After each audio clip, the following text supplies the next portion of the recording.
How do you keep a building secret? Maybe you find an undercover location hidden away from prying eyes. Or do you design something that blends in, the kind of place you might walk past without thinking twice? And who do you keep that building a secret from?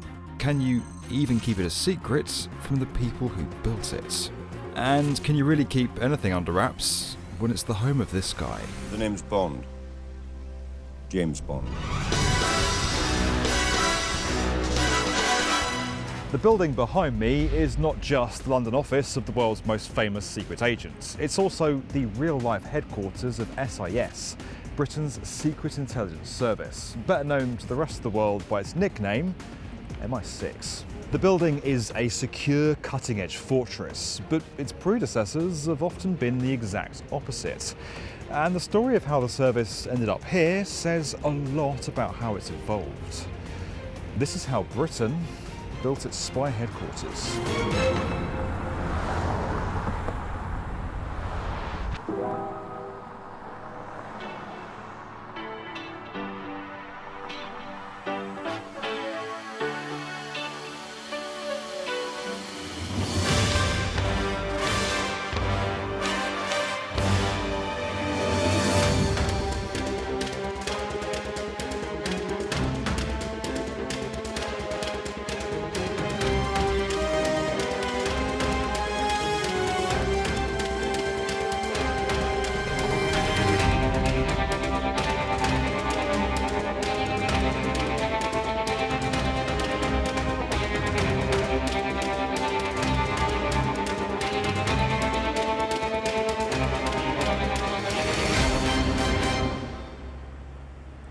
Vauxhall Cross, to give the building its proper name, is a monumental edifice of espionage. Its imposing imperial design is kind of the modern face of the iconic service. But it's actually come a really long way from SIS's more humble origins. Before Vauxhall Cross, SIS stayed true to its motto of always secret by simply hiding in plain sight. In 1909, according to the brass plaque on the exterior, this building was the office of Messrs Raisin Falcon Limited, shippers and exporters. Only a select few were aware it was actually the headquarters of SIS founder Sir Mansfield Cumming. Cumming was a workaholic with a long legacy. He signed his name C and wrote exclusively in green ink, a tradition which continues for the head of the service to this day. He was also obsessive about secrecy. In 1919, when he moved his office to this townhouse in West London, visitors were first instructed to go to an office 6 kilometres away on the Strand, where they were then given the address. He even tried to keep the location from his boss, the Director of Military Intelligence. SIS continued the practice of renting commercial office space under a false name for the next few decades. But as the Cold War dawned, the limitations of that approach quickly became apparent. In 1964, the service was preparing to move out of this building in the exclusive St James area of West London, where it had been posing as the Minimax Fire Extinguisher Company. Much to the horror of the service, the current landlord started showing around prospective tenants before they'd moved out. On one day, a so-called Russian trade delegation came through, prompting frantic covering up of maps and other material. Later that year, the service moved south of the Thames and rented the newly built Century House. This is how the building appeared then, but in 2001 it was refurbished and turned into residential flats. The new HQ wasn't much better. At a time when the existence of the service was still officially denied by the British government, the occupants of Century House were widely known. The Daily Telegraph even quipped that it was London's worst kept secret, known to every taxi driver, tourist guide and KGB agent. But it wasn't just the building's identity that was an issue. It had large glass windows that were perfect for snooping and a petrol station at its base, making it the perfect target for an attack.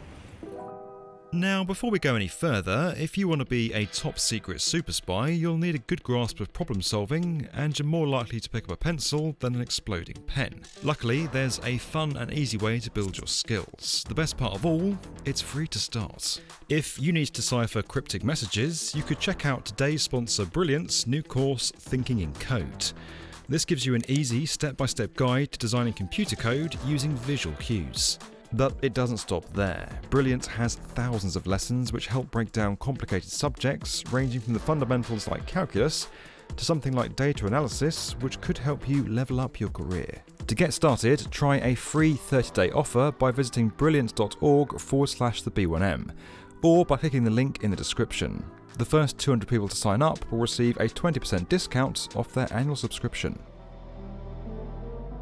Each of these headquarters reflected a different part of the service's history. The clandestine offices of the embryonic service, the exclusive Broadway house that housed the service's Oxbridge graduates and minor aristocrats through World War II and the 1950s, and Century House, the dysfunctional HQ of a ramshackled organisation riddled with double agents, best summed up in John le Carré's Carla trilogy.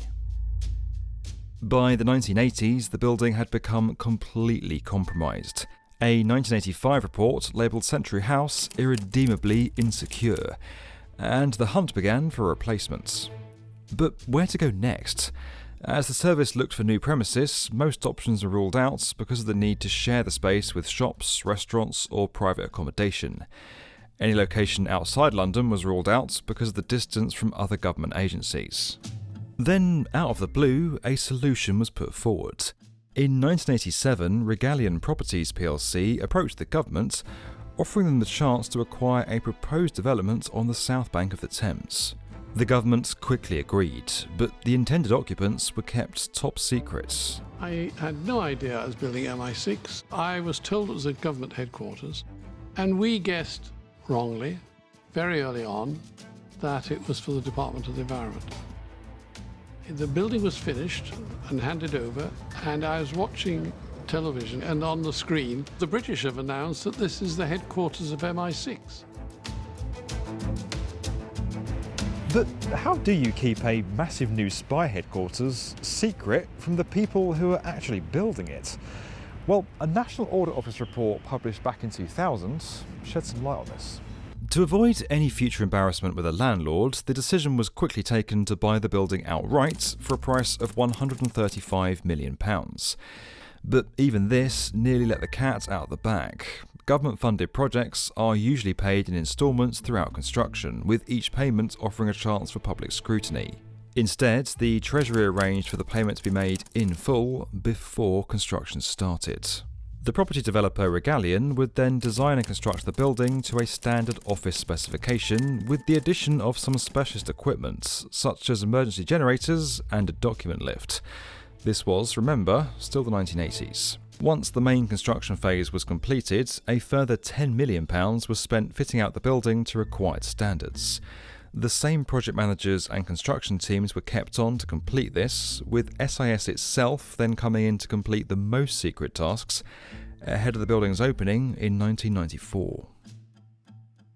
So, the question you've all been waiting for: what do you actually get in a top secret headquarters? Well, as you might expect, most of that is actually top secret, but here's what we do know. The building itself is a fortress. 25 different types of glass were used to meet the specific needs of this structure. Its triple glazed windows and stone exterior is bomb and bulletproof. Extra thick doors were specially designed to make the perimeter as secure as possible. Inside the complex, there's rumoured to be a shooting range, ultra-secure areas where eavesdropping is impossible, and a Faraday cage which blocks incoming radio waves. In a Financial Times interview, a spy said how employees are instructed to turn off all mobile phones long before they get in the building. In other words, pretty secure. But there's just one more thing. Isn't that supposed to be a secret? If hidden payments and minimal subcontractors were this triumph of clandestine bureaucracy, then failure lay in hiring one of Britain's most famous architects to design a massive building right on the River Thames. Well, by this point, change had become inevitable. As the Cold War ended and the service continued to evolve, the construction of the new headquarters was seen as an opportunity to create a new, more public face for the service. Prime Minister John Major pledged to sweep away the cobwebs of secrecy surrounding Britain's spy services. When the new headquarters was completed, it was named SIS HQ, but that was actually the first time the British government had ever officially even acknowledged the existence of SIS. Ultimately, we'll never know what really goes on over there in Vauxhall Cross. But what this story shows us is the power of a building to shape the organisation within it. This video was sponsored by Brilliant. You can learn more about that at the link below. We're also raising awareness of construction's mental health crisis and supporting charities in this space through our Get Construction Talking initiative. There's a video series on our channel, and you can find support or donate over at getconstructiontalking.org. And as always guys, if you enjoyed this video and you want to get more from the definitive video channel for construction, keep it to yourself and don't tell a soul.